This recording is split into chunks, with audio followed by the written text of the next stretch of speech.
আমরা কত নির্যাতিত হবো। সাংবাদিক হত্যা এবং নির্যাতন চলেই আসছে, কোনো বিচার আমরা সুস্থভাবে পাইনি এখন। তো আসাদুজ্জামান তুহিন ভাইয়ের হত্যা ও বিচার নিয়ে আমরা এখানে জানাচ্ছি বিচারের পক্ষে মানববন্ধন। তো আমরা চাই যে আসামিদের পূর্ণ শাস্তি, কঠিন শাস্তি দেওয়া হোক তাদেরকে, এবং তাকে যেভাবে হত্যা করেছে আমার মনে হয় তাদেরকেও এভাবেই শাস্তি দেওয়া উচিত। ধন্যবাদ সবাইকে। ধন্যবাদ আমাকে সংযুক্ত বক্তব্য দেওয়ার জন্য। এখন আপনাদের সামনে বক্তব্য দেবেন মহানগর প্রেস ক্লাব ঢাকা এর সহসভাপতি মোহাম্মদ মেজদাউদ্দিন, দলের নিরপেক্ষ।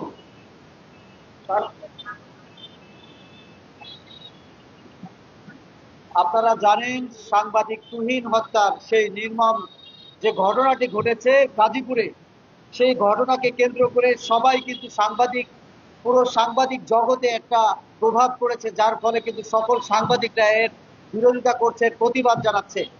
আজকে আমি মনে করি যে সাংবাদিক তুহিনকে হত্যা নয়, এটা সরাসরি গণমাধ্যমের উপর আঘাত হানা। তাই আমি আমি জোর দাবি জানাচ্ছি আইন শৃঙ্খলা বাহিনীর কাছে যে এই মামলার দ্রুত তদন্ত শেষ করে তাদেরকে সর্বোচ্চ শাস্তির আওতায় আনা হোক, যাতে করে আগামীতে কোনো প্রকার এই ধরনের নিশ্চিত যে ঘটনাগুলো যদি কেউ না ঘটাতে পারে। এই বলে আমি আমার সংক্ষিপ্ত বক্তব্য শেষ করছি। ধন্যবাদ সাংবাদিক মেজদাউদ্দিন। ঢাকা মহানগর প্রেস ক্লাব দীর্ঘদিন ধরে আমরা কাজ করে যাচ্ছি।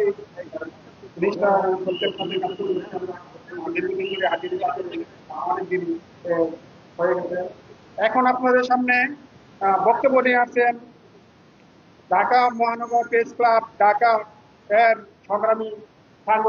সংগ্রামী সাধারণ সম্পাদক জনাব মোহাম্মদ জসিমউদ্দিন জয়, এশিয়ান টেলিভিশন ঢাকা।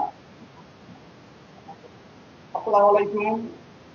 প্রথমেই স্মরণ করছি জাতির যারা বীর সন্তান ছিলেন, মহান মুক্তিযুদ্ধে যারা আসলে নেতৃত্ব দিয়েছিলেন, যাদের নেতৃত্বের ফলে আজকে আমরা এই স্বাধীন বাংলাদেশ পেয়েছি।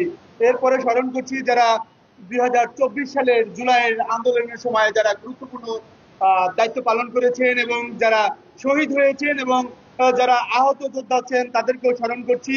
আজকের এই মহানগর প্রেস ক্লাবের যে আজকে সাংবাদিক হত্যার বিচারের দাবিতে যাতে প্রেস ক্লাবের সামনে আমরা অবস্থান করছি, এই জায়গা থেকে আসলে সকল বীরদেরকে স্মরণ করছি এবং সকলকে শ্রদ্ধা জানাচ্ছি, এবং যারা এখন বর্তমান বাংলাদেশের নেতৃত্ব দিচ্ছেন তাদেরকেও আমরা স্বাগতম জানাই। আসলে 2024 সালের পরে আসলে এই বাংলাদেশের যে একটা নেতৃত্ব, সেই নেতৃত্বটিকে পূরণ করেছেন বর্তমান উপদেষ্টা ডক্টর মোহাম্মদ ইউনূস। তার নেতৃত্বে আসলে বাংলাদেশ এই মুহূর্তে অনেকটা এগিয়ে যাচ্ছে।